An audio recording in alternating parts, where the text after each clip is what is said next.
Hello everybody, my name is Chill Skills and welcome back to the channel. Today on stream, live, we're going to be essentially taking all of the Pokemon generations. This does not include any remakes, and evaluating them in a tier list and seeing what we think and what I think, mostly, my opinion is going to be very prevalent in this, as to what I think the best generations of Pokemon are and why I think those things, and we'll get into why. Let's get into the video.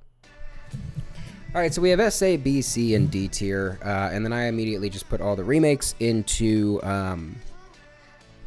what I think is a fair category of, you're a remake, like, obviously you're better than the original, but, like, there's nostalgia value, there's, replayability, there's how well you can play. Like, going back to play Red, Blue, and Yellow now would just fuck the mind of a Pokemon player in the current generation, just because of how different the game plays from a replayability standpoint. And that's, I feel like, where the remakes come in, and we'll make those discernings there. But I don't know that, like, I want to do the remakes. Also, we're missing the Diamond and Pearl remakes on here, and I don't know how to add remakes. So we're just going with what we got. Long story short, let's get started. Red, Blue, Yellow. I think Red and Blue go C tier. And it's mostly because, again, like I was talking about with replayability, you can't go back and replay these games and enjoy yourself. And it's difficult to go back to a Gen 1 game if you're not doing a challenge. If you're not doing, like, some sort of challenge, going to a Gen 1 game is difficult. And so I think for that reason, Red and Blue, for me at least, especially since I grew up on Red and Blue and I do have that nostalgia factor, I was going to put them here because I really want to put Yellow here. But I'm going to put Yellow in B tier, and I'm putting these in C tier just to kind of elevate it with it. Just because there are people that are, like, honest to God Gen 1ers and like playing Gen 1 on Pokemon Showdown, and there are people that like it. It is just one of those games that is hard to go back to. And I put Yellow in B tier because of the nostalgia factor of being able to get all of the starters, being able to play with Pikachu, having that Ash Ketchum adventure without playing Pokemon Ash Gray. So having those things, I think, is fun. It's a nostalgia factor. You think about the anime when you play it. I think Yellow was a good advancement of the story on how it was played. You got to walk with Pikachu. There were just things that made it fun, and the nostalgia factor is just greater there than Red and Blue. And so for those things, I think I'm putting it there. I'm putting Gold, Silver above Pokemon Yellow, but in B tier. And I am a Gen 2er by heart. I love the Johto region. I love everything about it. I will replay it all of the time. But if I'm being as objective as possible, Gen 2 had a lot of mistakes. Now, you have to remember that Gen 1 and Gen 2 were games that were like, this region is connected to this region, and this is like a direct sequel to this, and like all of these different things. And they were like, this is probably gonna be it. Like, there's no reason for us to keep making games. We've completed the story. We're telling the story of Red again. We're telling the story of Gold. Like, there's no reason for us to keep going. And they didn't fix a lot of the mistakes because they thought this was all that Pokemon was when they built these games. And Gen 2 just has a lot of Pokemon that just weren't good. Like, half the Pokedex in that game is not usable. I mean, most of the bug types that they introduced, most of the grass types they introduced, I would venture to say, like, a lot of Gen 1 Pokemon were reused when you could have been putting, you know, Swinubs closer, you could have been putting Fampies closer. Like, a lot of people don't even realize that on the first couple routes of the game, you can get a Fampi. And so it's one of those things that it just didn't do a lot of jobs when it came to making the new Pokemon, the new thing, the fun thing about that game fun. I will put Crystal in A tier just on nostalgia factor. I love Pokemon Crystal. I put at least 500 hours into Pokemon Crystal. That was the first time I ever did the Professor Oak challenge. I got the whole Pokedex, and it's just a fun game to me. I think they enhanced the story. I think they added a lot by being able to choose your gender, having time-specific events, just all these different things that they added to Gen 2 and fixed a lot of the things that Gold and Silver had a problem with. They made all of the Gen 2 Pokemon just a little bit stronger, and they added more variety and when they showed up and stuff like that. So I like Gen 2, but I definitely like Crystal over the other two. Ruby and Sapphire go above it in A tier. Ruby over Sapphire just because I liked Ruby better, and then Emerald goes S tier. Obviously, a lot of people love Gen 3. This is where a lot of people got into Pokemon. A lot of the Pokemon in Gen 3 are still being used in competitive, and they're getting different forms, and they're a lot of people's fan favorites. I know that Sceptile and Blaziken and Swampert are some of the things that I think of immediately when I think of starter Pokemon. Everybody else thinks of Charizard. Everybody else thinks of, I don't know, Gen 4, 5, 6, 7. I don't know, but I think of Torchic, Trico, and I almost said Squirtle, Mudkip, every single time that I think of starters. And I played multiple playthroughs of every single one of them, and I love these games to death. They did so many good things from developing the game and making Pokemon what it is today. They laid the groundwork. Gen 3 easily laid the groundwork. There were things to obviously improve on, but Emerald obviously gets S tier because of the Battle Frontier. We haven't had a Battle Frontier like that, a competitive way to look at Pokemon since Emerald. And it was just the most fun, whether it's the Battle Tower or any of the other places that you could get it. You got a whole new objective when you went to the Battle Tower by collecting, I forget what they're called, the medals or whatever. Like when you collected those, it was a whole new accomplishment, a whole new world to explore. Just being able to access all of the Pokemon from Gens 1 through 3, and just Emerald was a really good game. It allowed you to do all of the things that you couldn't do from a version exclusive standpoint. All of the things you could get, and it's the same reason that I liked Crystal so much. You could get Ho-Oh and Lugia and all of the Suicune, Entei, and Raikou. Like, in Emerald, you could get Kyogre, you could get Groudon, you could get Rayquaza, you could get all the Reggies, you could get one of the Latias, you could get Jirachi and Deoxys. It's a reason that most of the like drops and mystery gifts and stuff like that back in the day were for Emerald, because you could just do everything in those games. I loved Emerald. I put probably even more hours than I put into Crystal and Emerald Gen 3. Diamond Pearl had a lot of problems. I think I put them below Crystal, in my opinion, because I think they had a lot of problems from just a gameplay standpoint. I think playing Pearl and Diamond, I played Pearl on a playthrough in this stream like a while back before I took my first break. We did a Pearl playthrough, and it was a Pearl randomizer, and it was still so difficult to just play through because it was just so slow. The pacing was off, the story was bad, the team didn't have a lot of motivations. There's just a lot of things wrong with Gen 4. I love Gen 4. Gen 4 brought in a lot of amazing things. It brought in the GTS. It brought in being able to battle everybody without a cable, like having that wireless connectivity to battle your friends, and just all the things that the DS was. This game was from like a multiplayer standpoint. But the overall general story of this Gen 4 variant was just bad. And it was just not a fun playable experience. I could put Pearl and Diamond down and not play them for a couple days just because it would bore me and I would choose other games over it. Platinum, on the other hand. Platinum was the first game I ever pre-ordered.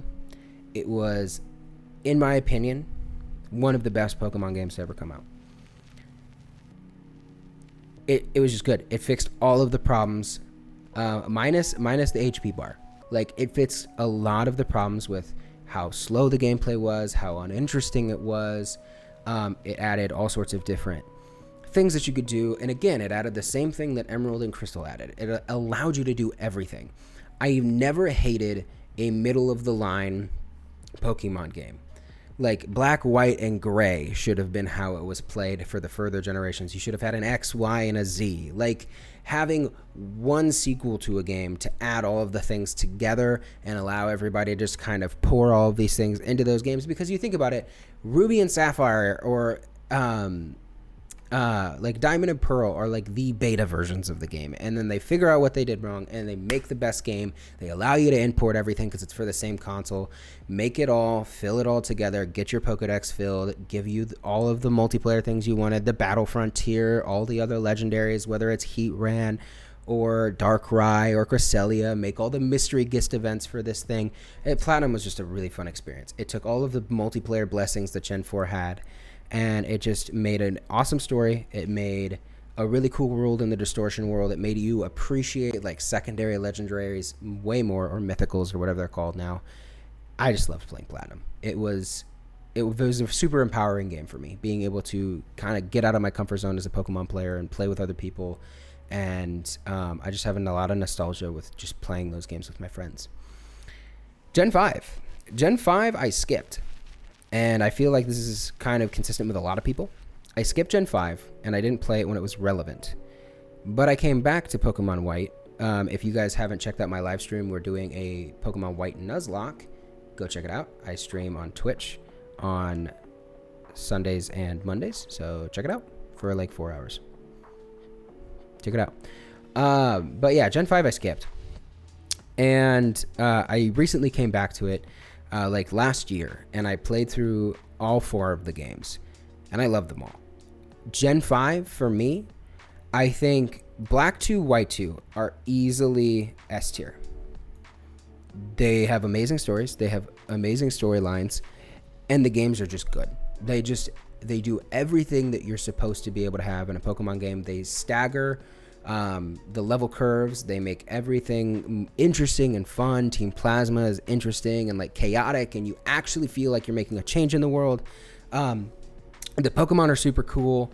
I wouldn't say that the starters are like my favorite starters in the world, but they're like fun. Like, it made having a grass type starter super fun. I think the concept of like the gym leaders and stuff in Gen 5 are really, really cool. Like, Black and White definitely deserve to be an A tier for me. Probably here.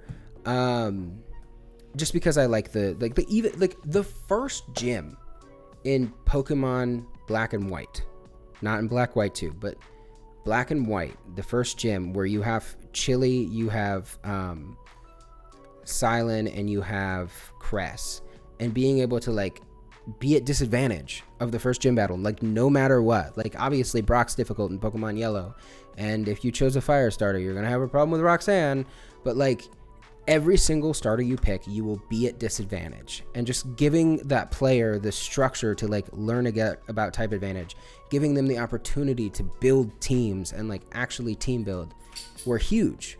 And so I think Gen 5 is easily A tier. X and Y, I think they're gonna round B tier. They innovated a lot.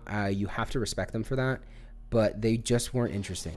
They reused a couple Pokemon, but a lot of the Pokemon were pretty new. I think a lot of those Pokemon a lot of people like nowadays.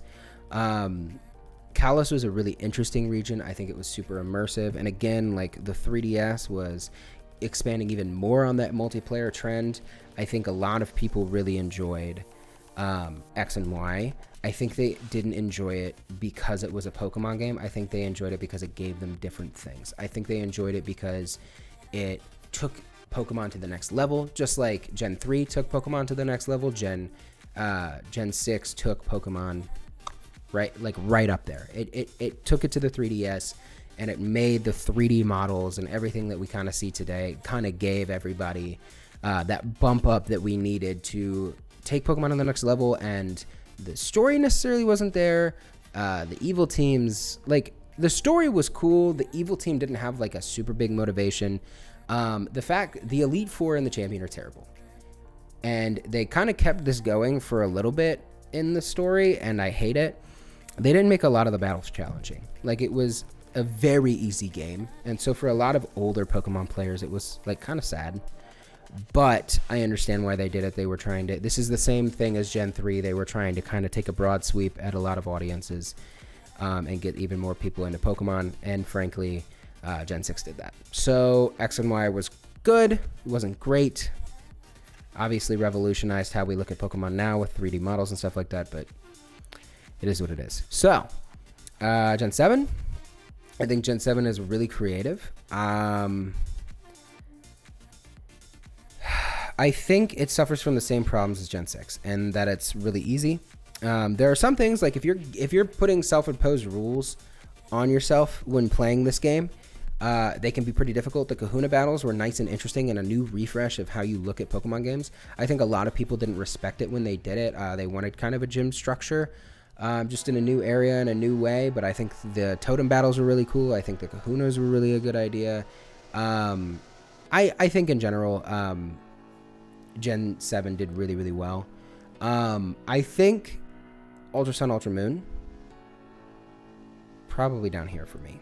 I only played halfway through Ultra Sun, Ultra Moon. A lot of it's the same, but a lot of it's not. A lot of late game content is different in Ultra Sun, Ultra Moon. It brought in a lot of Pokemon that we still use in competitive today. There are a lot of new interesting changes, whether it's Z moves, whether it's totems, whether it's the Ultra Beasts, whether it's just, again, looking at legendaries in a different way. Is what I think Ultra Sun and Ultra Moon did. It also allowed you to get all the way up to Gen 7 with all of your Pokemon and transfer them all and have all of them up to date when you're building teams and stuff like that. So it just gave diversity to all those Pokemon. And so I respect Ultra Sun and Ultra Moon for what they are. They're just, again, I think this is kind of where we get into like, okay, the remakes are just subtle bonus content and that's it. And that's kind of where I think Omega Ruby Alpha Sapphire kind of fit too. It was just some bonus content, you know, with the Ultra Beasts and stuff like that, but it kind of played the same way. But I respect Sun and Moon for what they did. Again, trying something different. Not a lot of people liked it. I enjoyed it, but it falls into that this is super easy kind of a game if you're not imposing like self-imposed rules. So, but character customization, huge plus. Gen 7. Thank you for allowing like being able to dress up your character in different ways. I guess X and Y did that too. So respect to both of those generations because Sun and Moon definitely expanded on it, but X and Y were like the starting point. So like gotta respect Pokemon taking that direction and allowing you to customize your character a little bit. Sun and Moon, or excuse me, Sword and Shield. Okay, from a sports fan perspective, I love playing Pokemon battles in stadiums, playing Pokemon gym battles in stadiums.